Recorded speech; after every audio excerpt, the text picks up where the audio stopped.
about exaggerate. And so you might know somebody that exaggerates. You might be in their presence on a daily basis, or maybe you're somebody that does the exaggeration. My son, his final dagger in our banter is, you always exaggerate, and isn't saying you always exaggerate an exaggeration, which I constantly tell him. I'm like, that's dumb because that's just an exaggeration. And so the banter continues. I think there's some healthy banter with children. I don't think I should exasperate them, but at the same time, I want them to say uncle. So we do that in our wrestling, and we do that in our banter as well. So that's my kind of stalemate is he says, you always exaggerate. And I said, well, that's an exaggeration. So you're the exaggerator. But I've done things in my life. Yeah, I would say my life could be riddled by exaggeration. I've lived an exaggerated life. And for those that know me, you probably think that's an understatement. So maybe if you've been tracking a little bit, we have rats. We had rats. Maybe this is a rat update. I have rats, and I've been battling them for about 3 years. They've kind of taken over my backyard. They took over the inside of our hot tub, like not in the swimming area, but in the underneath area. And, I started with the peanut butter traps. That I've realized that rats are smarter than me. One was in my barbecue when I lit it. He squeezed out of a hole this size. The rats are incredible, incredible beings. And so I've been on the warpath, and sadly, I've probably been losing the fight. But I set up the peanut butter traps, and I had a lot of them. I've caught one in a lot of these traps, and that was it in, I think, a 4-year period, maybe a 3-year period. And then we sought professional outside help, and there's these black homes with little doorways, and then there's poison. So I think like most people would put one in their backyard. I put 3. I put 3 of those traps in our backyard, and then I've convinced other people that they should be doing this too. So we've claimed war. Maybe there's a bit of an exaggeration to this war, but I believe that it's coming to an end. I've checked the traps this year, and it seems like half the poison is still there. So maybe that's your story of exaggerating my perimeter, exaggerating my safety, exaggerating my security. And so I think I've recognized that in much of my life, that I have done things in an exaggerated style.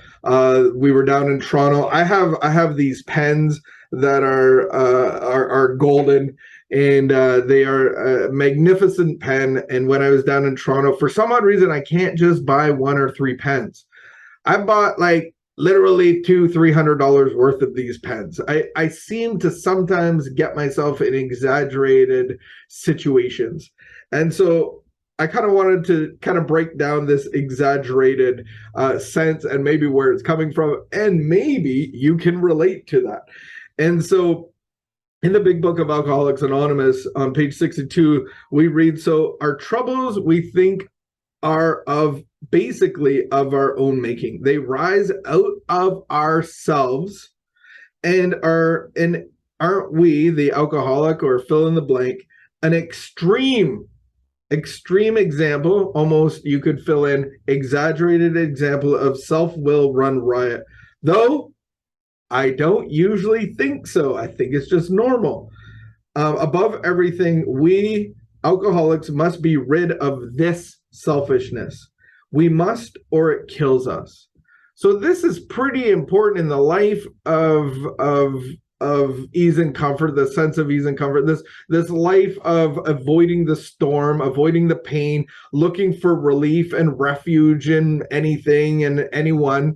If I don't get rid of this root of the problem, then it will kill me. And so maybe sometimes we can live a life that we dislike. It could be a life that's not even worth living, or some of us actually lose our physical lives to this to us seeking refuge and relief from the storm. And so what it says here, we must be rid of this selfishness, this extreme selfishness, this exaggerated selfishness. So what is this selfishness? It doesn't say all of the selfishness. It says this selfishness. And this is what I believe that the selfishness is talking about. And so it's any action to benefit myself with no regard of what it does to you. Again, this selfishness that's going to kill me is my actions based on benefiting myself without any regard on what it does to you. And so this arises from the inside, all fear-driven, all exaggerated, and it gives me the extreme sense of my own survival. And so this is where we get our instincts. This is where God's given us these basic instincts for our own survival. And without God, I become exaggerated in my needs. And so I was actually listening to the LifeLab videos, and I was recalling the lesson on our basic instincts, which we go into the story about the skylark and the worm and how hard it was for him to eat in the desert, and it was dry out and he had to work for every little worm. And then the worm dealer comes along in the form of ease and comfort and relief and refuge from the storm, from the conditions. And the worm dealer says, you got a lot of feathers. I only need 2 feathers for 1 worm. And so he traded his feathers for the worm. And in the story, it says he ate the worms. He was filled with, the hunger was taken care of, and he flied and he soared and he got his voice back. He started to sing again. And so the worms were never bad. The desires and thirst that I have of security, of connection with others, of having socialization, of having work and employment and a roof over my head and clothing and a vehicle and travel and all of those things are not bad. It's just, how do I go about getting them? Am I working out of my will or God's will? Am I rooted in fear of getting these things and having them, maintaining them, keeping them, collecting them? And am I trading in my feathers? And at the end of the story, the only way this little skylark got his worms, got his hunger met, was by trading his feathers. And at the end of the feathers, he could not fly. And so when we cannot fly and live how we were designed, it is going to kill him. I don't think I've never seen a featherless bird. I don't think they exist. I've seen I've seen a hairless guinea pig, and I've seen a hairless cat. In their own disgusting way, they are beautiful and cute, and they're wrinkly. They're beautiful. I actually wanted one. But a featherless bird, hey, is a penguin featherless? Okay, so in a featherless bird, it's not the way they're designed, and they will die. A predator will get them, and they will lose their lives. But it's no different than you and me. If I go about filling my thirst and desires by trading my who I am away, and I'm looking for refuge and relief from the conditions that I'm in, then isn't that the way that I'm going to die? A slow, sad, miserable death. And so we exaggerate our sense of safety. And so some of us came out of really harsh environments, harsh conditions. One of those harsh conditions could leave you paranoid at night. We have alarm systems. We have these things. One of the things that I have, and I still have, and maybe this is me confessing and wanting to be protected by God, but I still have a baseball bat beside my bed. I've never used it. Thank goodness.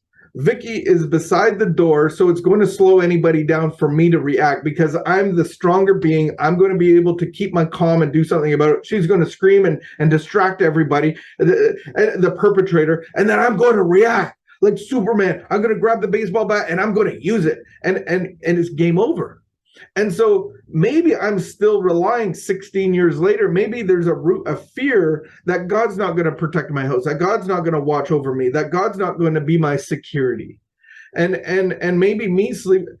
Tonight, somebody asked me tomorrow if I got rid of the baseball bat. I feel like sometimes we just have to let go of things that caused us exaggerated activities or beliefs. And so when we look at the instincts, God has made us beautifully and wonderfully made to dig in the dirt and get our worms. So whatever the environment is, it's for our benefit to get stronger, to get more faith, to get more belief, to grow closer to God. Maybe some of us need a hard time getting food because some of us have put on a little COVID weight. I don't know if you can relate to that. I called it the COVID-15 and now I'm calling it the COVID-20, and I really need to do something about it. And sometimes the conditions that we have are for our benefit, not to restrain us, restrict us, or punish us, but for our own benefit to grow and strengthen in our relationship with God. And so I just wanted to read an insert out of where these instincts have come from. And so we have these basic instincts that God's given us, and there are no bad worms. It's just when I exaggerate them, we must be rid of this selfishness or it kills us. And so this exaggerated sense of being and needing and wanting, that's what's going to kill me. So creation gave us instincts for a purpose. Without them, we would not be complete humans.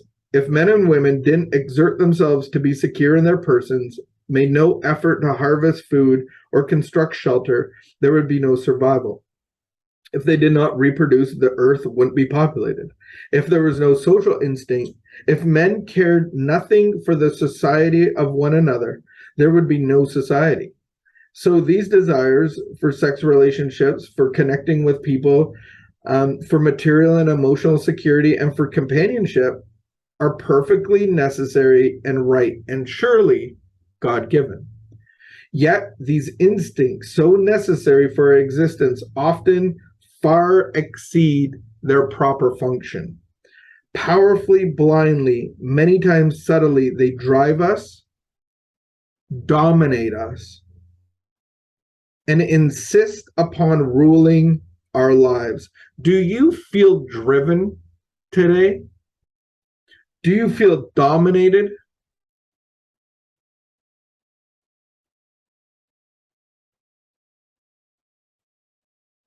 They drive us, dominate us, and insist upon ruling our lives. Our desire for sex, for material and emotional security, and for an important place in society often traumatize us. When thus out of joint, man's natural desires cause him great trouble, practically all the trouble there is. That's where all of our trouble comes from. No human being, however good, is exempt from these troubles. This is the trouble that we're talking about. Nearly every serious emotional problem can be seen as a case of misdirected instinct.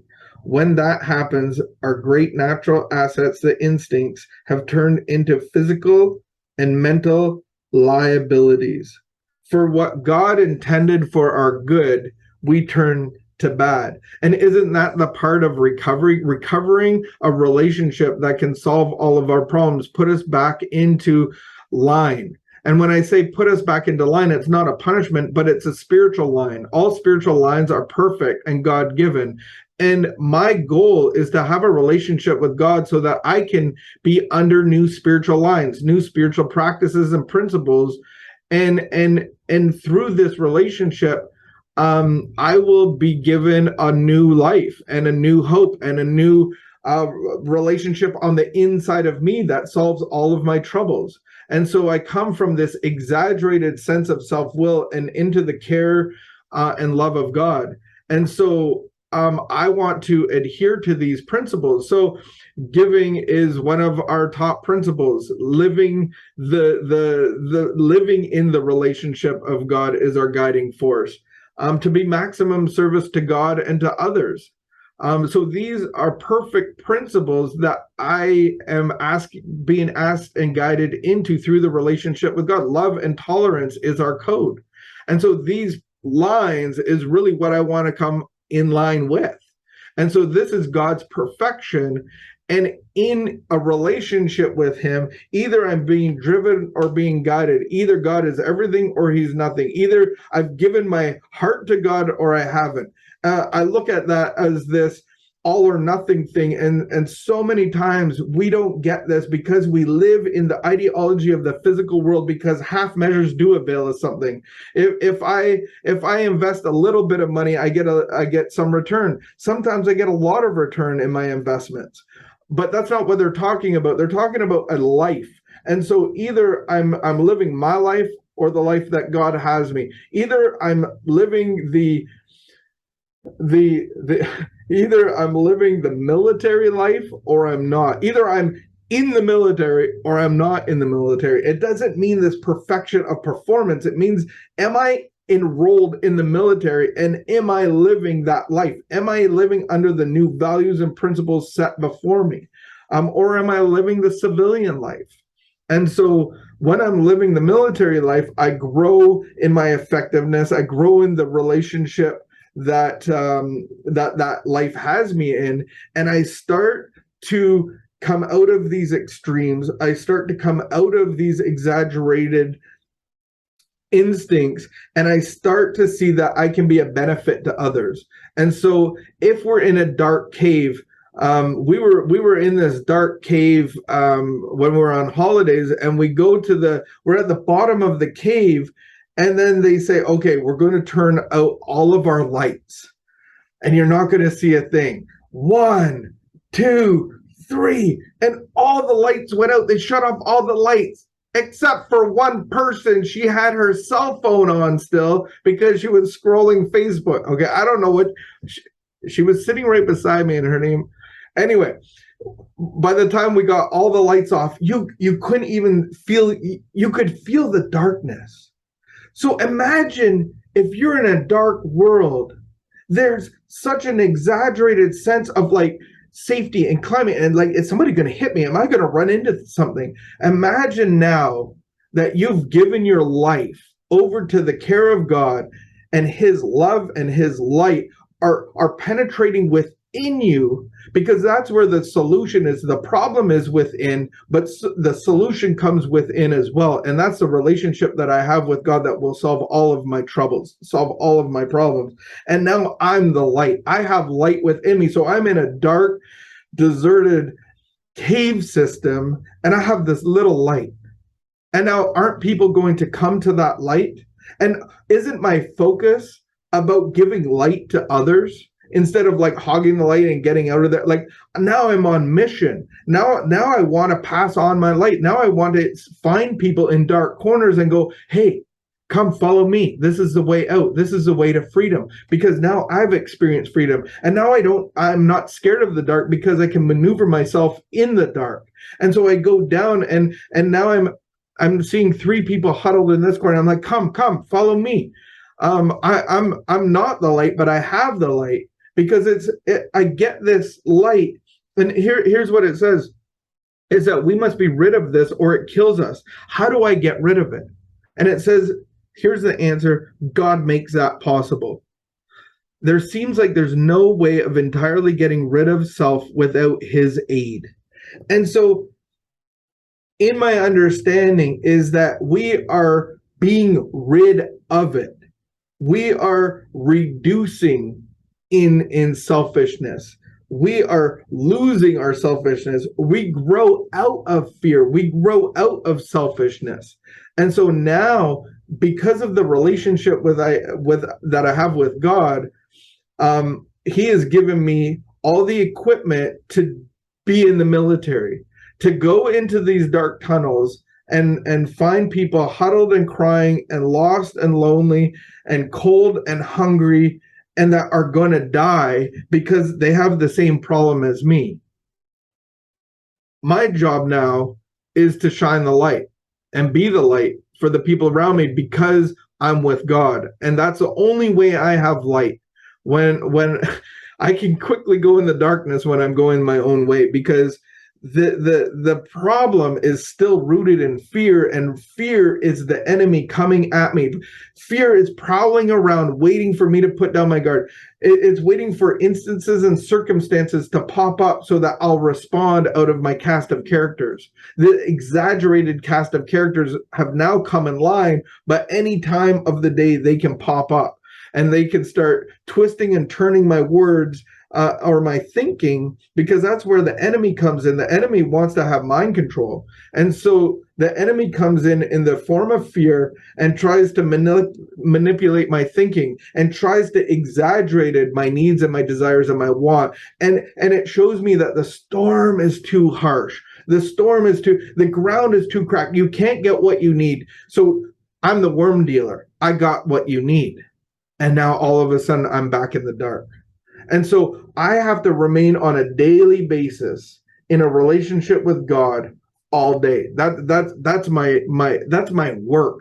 That's my job. Maybe my assignment is being in the military. I go into the depths of the caves to see the other people that have no light. Now I'm responding out of because I've been there. I've been in the dark. I've been hungry. I've been scared. I've been cold. I've been exaggerated. And now my mission is to come into freedom, like bringing people into freedom out of the darkness and into light. Not sure where we're at with time, but the only antidote is the power of God.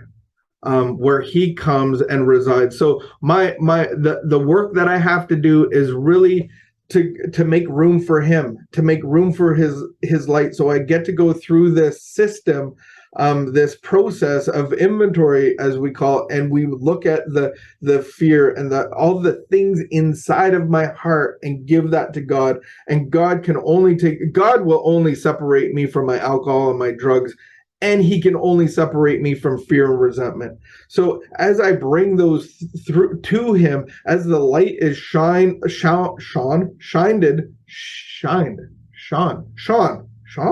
doesn't sound right either. As his light is opening my eyes and opening my ears, I can see what's blocking me. I can see the darkness in my heart. And so I bring that in the form of self-pity. I bring that in the form of insecurity. I bring that in the form of selfishness and self-centeredness and fear and resentment and all of these things. And I can't get rid of them. I have to give them to him. And only through his aid and through his power am I separated from those things. And then he puts a little flashlight in this storeroom shelf. And so now I can start to see at a greater capacity. And isn't that to grow in and through the course of recovery, the light gets brighter and stronger. And my goal is to be a more effective and a more efficient light bearer in his kingdom. And so then that's the process of recovery. So grace gets me in the door, and grace runs out. Grace has a time period, but I stay because of relationship. And so my encouragement to you, to anybody, is really investigate the relationship with God. Either it's everything or it's nothing. Either I'm in the military or I'm not. And so ask the questions: are you being driven? Are you having an exaggerated, are you visiting the worm dealer? Are you being dominated? And is this what's ruling your life?